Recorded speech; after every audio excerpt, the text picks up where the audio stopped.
Sahabat yang dikasihi Allah Subhanahu wa Ta'ala, Assalamualaikum warahmatullah.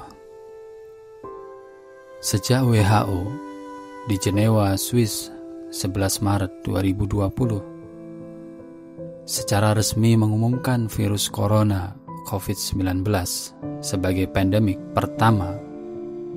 Ini kali pertama WHO menyebut kejadian ini sebagai wabah atau pandemik sejak kasus H1N1 flu babi di tahun 2009. Menurut World Matters, per April virus ini telah melanda 208 negara dan wilayah.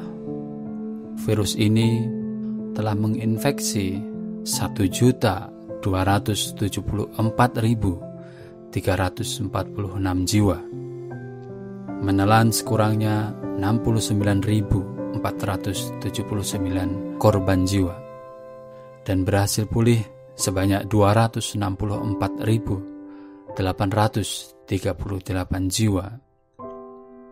Virus ini bukan lagi endemik atau epidemik lagi, tetapi sudah pandemik.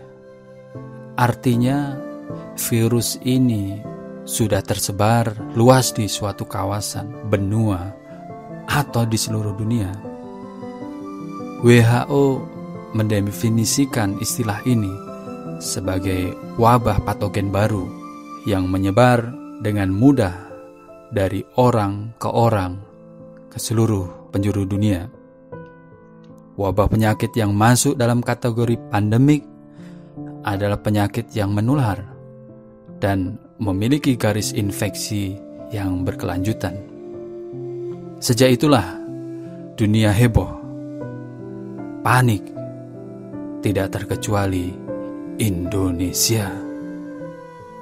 Dalam laman covid19.go.id resmi milik gugus tugas pemerintah Indonesia dalam penanganan COVID-19, per 6 April 2020 tercatat positif yang terinfeksi ada di angka 2.273 dan yang sembuh 164, sedangkan yang meninggal dunia 198 jiwa.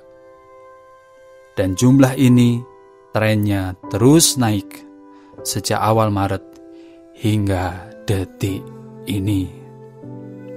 Kecemasan, kepanikan terjadi di mana-mana, hampir merata di penjuru negeri. Ada yang memborong bahan makanan, hand sanitizer, ludes, masker, raib, detol, dan obat-obat pembersih yang mengandung antiseptik, bersih dari rak-rak toko dan supermarket. Semua mendadak hilang, bak disulap. Suasana sudah sangat mencekam, layaknya kiamat. Bahkan saat saya mencari karet kolor pun yang akan saya gunakan untuk membuat masker di toko besar peralatan menjahit pun habis. Luar biasa, kata seorang pelayan. Sepi sekali, Pak. Lihat, Pak. Lihat jalanan malam, siang, sore. Sepi. Saya jadi menangis, Pak. Ya, saya pun menyaksikan sendiri. Penderita terinfeksi di Indonesia masih terus melonjak. Sudah seperti quick count pilpres saja.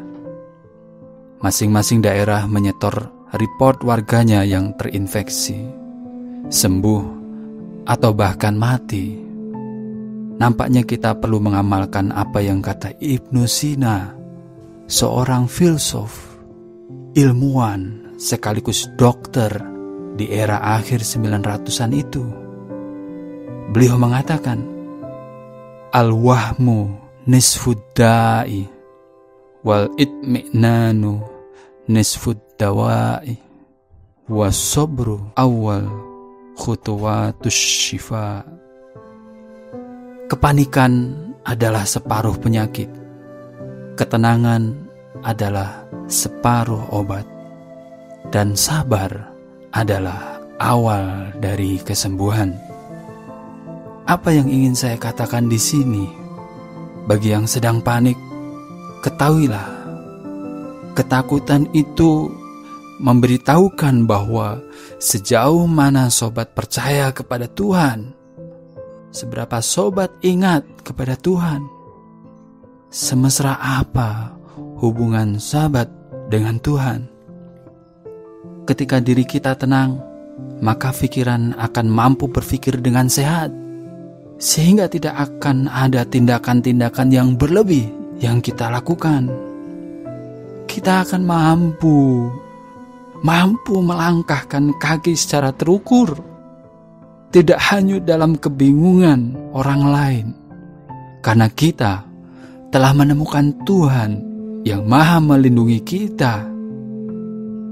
Dengan jiwa sabar, akan mampu melewati saat-saat sulit, di mana virus ini juga cukup sabar selama beberapa bulan berjalan-jalan ke penjuru dunia dan seminggu bersarang di rongga paru-paru manusia. Gunakanlah saat ini untuk memperbaiki kualitas hubungan kita dengan Tuhan, komitmen-komitmen kita kepada Tuhan yang tentunya belum kita penuhi. Virus ini mengajarkan kita akan tersadar bahwa ada virus lain yang juga tak kalah dahsyat dan berbahayanya, yang tidak kunjung berkurang, bahkan cenderung naik, walau 7 kali Ramadan datang, yakni virus kenakalan-kenakalan yang masih bercokol dalam hati kita. Kecurangan, kedengkian, keangkuhan, kesombongan, tinggi hati, iri, ria, dan saudara-saudaranya. Gunakanlah saat ini untuk kita lebih peduli dengan sekitar kita. Saudara kita yang jiwanya setiap hari menahan getir untuk meminta sesuap nasi. Seberapa sensitifnya kita kepada saudara kita yang mereka membangun martabatnya dari kekurangan dan menahan tangannya untuk tidak meminta. Corona juga mengajar kita betapa dia iri bahwa manusia begitu eksis di sosial media. Dia juga ingin menjadi bagian dari riuhnya era 4.0. Seberapa kita juga peduli akan kehidupan makhluk Tuhan yang lain, dan seberapa kita bisa berbagi ruang yang harmoni dengan mereka.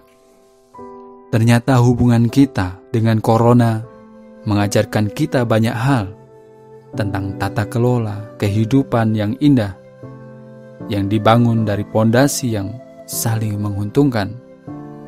Dan jika kita abai, maka sangat mudah bagi Tuhan untuk menegurnya. Wassalamualaikum warahmatullahi